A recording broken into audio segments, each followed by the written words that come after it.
Yeesu Almasiihu ɗum moye? Joni higo am, emi andi a yiɗi ƴama ƴamol ngol ɗuɓɓe ƴamata, ƴamol mangol nder ƴamɗe duniyaaru fuu. Kangol woni, on ɗon mawɗo mo kokkumaami habaru joni, kanko ɗum moye? Ɗum windi ɗereeji ɗuɗɗi dow ƴamol ngol. E ɗum saɗi ɗum tindina goɗɗo moye woni Yeesu Almasiihu nder boliiɗe seɗɗa. Amma mi waɗay ko Joomiraawo walliyam mi tindinma. Wonde wagginoore fuu daga hunduko goɗɗo wallata'en, sey ko deftere seniinde wi'i. Deftere seniinde nden kayre woni ko ɗum hooloto. Ngam non nder mayre tan keɓaymi ko mbi'aymaami ɗo'o. Habaru jonde Yeesu Almasiihu e duniyaaru e ɗum windi nder defte 4 ɗe Linjiila. E ɗon en gi'i Yeesu Almasiihu ɗum neɗɗo, koo nde o walaa nyaako e mo woodi maduujo. Nder maama'en maako bo e woodi annabi Dawda laamiiɗo Israa'iila.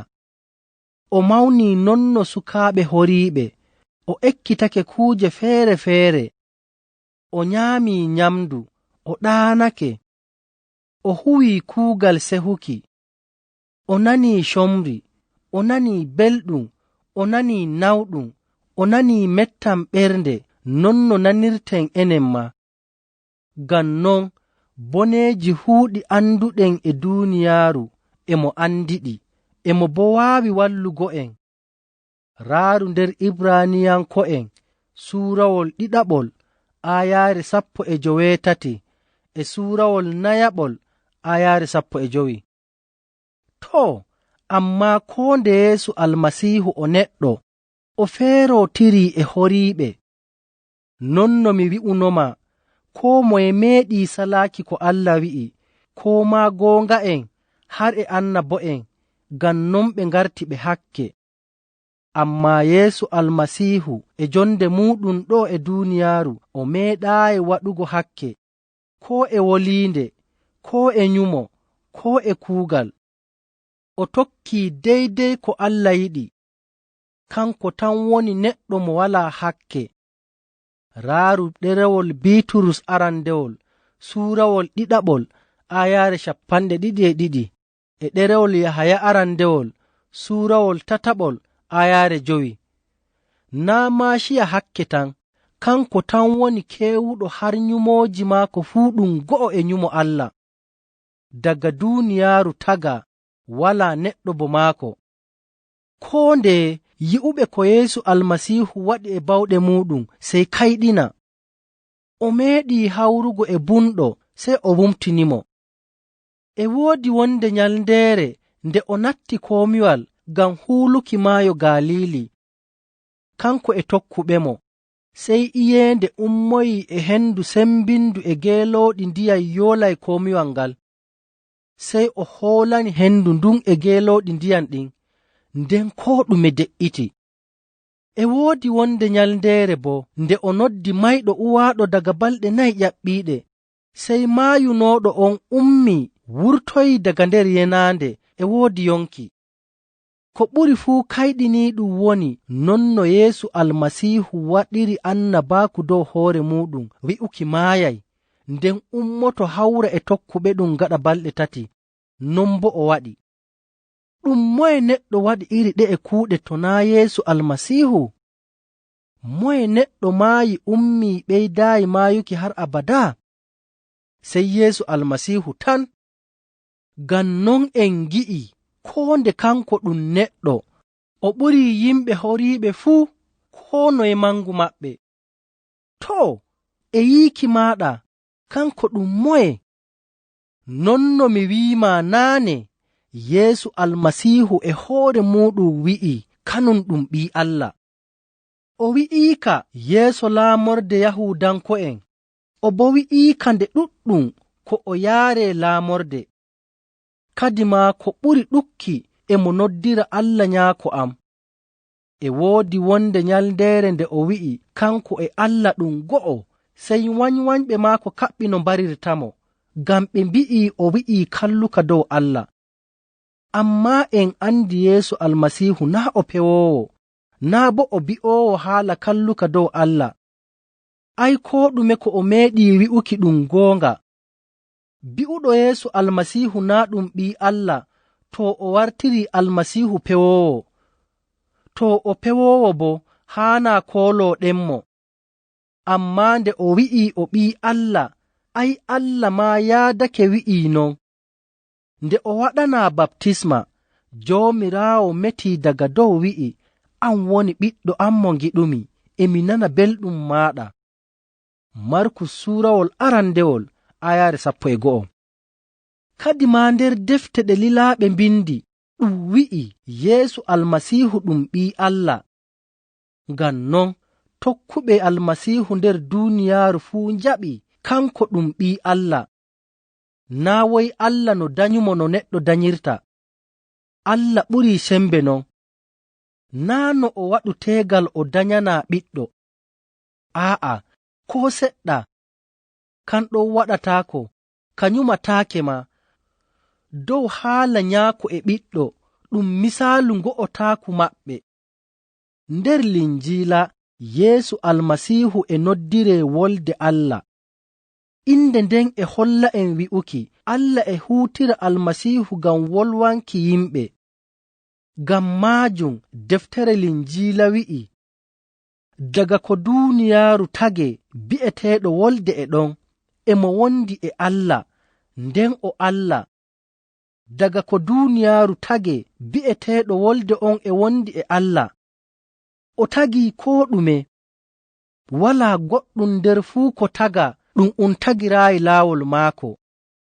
To maako yonki ƴiwoyi, nden yonki kin woni jayngol yimɓe, bi'eteeɗo wolde on o wartii neɗɗo gooduɗo ɓandu, o jooɗii nder meeɗen, o kewɗo yidde e goonga. En ngi'ii teddungal maako, teddungal ɓiɗɗo bajjo ƴiwoyɗo to nyaako mo dow. Yahaya suurawol 2 aayaare 2 yaaki aayaare 4 e aayaare 14. Ɗum ɗon e holla no Allah wanginiri hoore muɗum to meeɗen. Ndenno emo wangina hoore maako e laawol annabo'en e defte ɗe ɓe mbindi, ammaa e timmoode sey o wangini hoore maako e laawol neɗɗo keewuɗo. Neɗɗo keewuɗo on ɓurii annaboojo.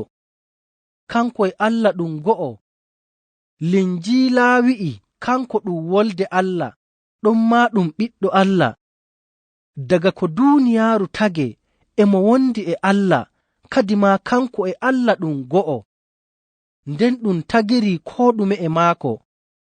Sey e carel poondiingel wolde Allah natti reedu surbaajo, hocci ɓandu neɗɗo danyaa bo meeɗen, kanum woni Yeesu Almasiihu. Ngam non emo woodi neɗɗaaku, emo woodi Allaaku. Yeesu Almasiihu ɗum neɗɗo, ɗum maa ɗum Allah. Yahuudanko'en artuɓe tokkuki Yeesu Almasiihu e ɓe andi Allah no go'oto tan. Too, nde ɓe ngaɗii duuɓi seɗɗa e ɓe njooɗodoo e Yeesu Almasiihu, ɓe ngi'ii kanko ɗum go'o e Allah. Raa ko Biiturus wi'i dow maako, an woni Almasiihu ɓiɗɗo Allah mo yonki. Maatiwu suurawol 19 aayaare 19. Tooma maa nde yi'imo gaɗa o ummake daga mayde, sey noddirimo Joomiraawo an, Allah an. Yahaya suurawol 20 aayaare 28. Nde Biiturus e Tooma mbi'i non, Yeesu Almasiihu wi'i, ɗum non. Ammaa o wi'i Tooma, a hooliyam ngam a yi'iyam? Ɓe barkiɗinaaɓe yimɓe ɓe ngi'aayiyam fuu e non ɓe koolakeyam. Yahaya suurawol 20 aayaare 24 yaaki aayaare 29. Hande barka ɗum meeɗen to en jaɓii kanko woni ɓii Allah. Emi andi jooni a yiɗi ƴama noye waɗi Yeesu Almasiihu o go'o e Allah, nde Allah no go'oto? Walaa seko ɗum ko saɗi. Ɗum ɓurii sembe nyumooji meeɗen. Ɗum moye heɓti no Allah wa'i? Walaa sey kanko e hoore maako. Ammaa to en ngejjutu wi'uki Allah no joomu bawɗe, walaa ko salorimo. Kadi maa to en ndaari no o tagiri duuniyaaru, e woodi misaalu ɗum ɗon. Naange ɗum hiite kallunge, to nge ɓattoyake to meeɗen ɗo'o, en fuu en kalkay. Ammaa e nge lildoya jayngol maage. Jayngol ngol e naange ngen ɗum go'o. Non nge yaynorantoo en, non bo nge suriranta en pewri. Too, kanjum woni no Allah lildoyi en jayngol muɗum ɗo'o nder duuniyaaru ngam hokkuki en yonki. Jayngol ngol e mo noddangol wolde maako e ɓiɗɗo maako. Jayngol ngol woni Yeesu Almasiihu. Kanko on boraako o wi'i dow hoore makko, min woni jayngol duuniyaaru. Fuu tokkuɗoyam yahataa nder nyiwre, amma heɓay jayngol yonki. Yahaya suurawol 8 aayaare 12. To en gi'ii jayngol naange, en gi'ii naange. Non maa to en gi'ii Yeesu Almasiihu, en gi'ii Allah.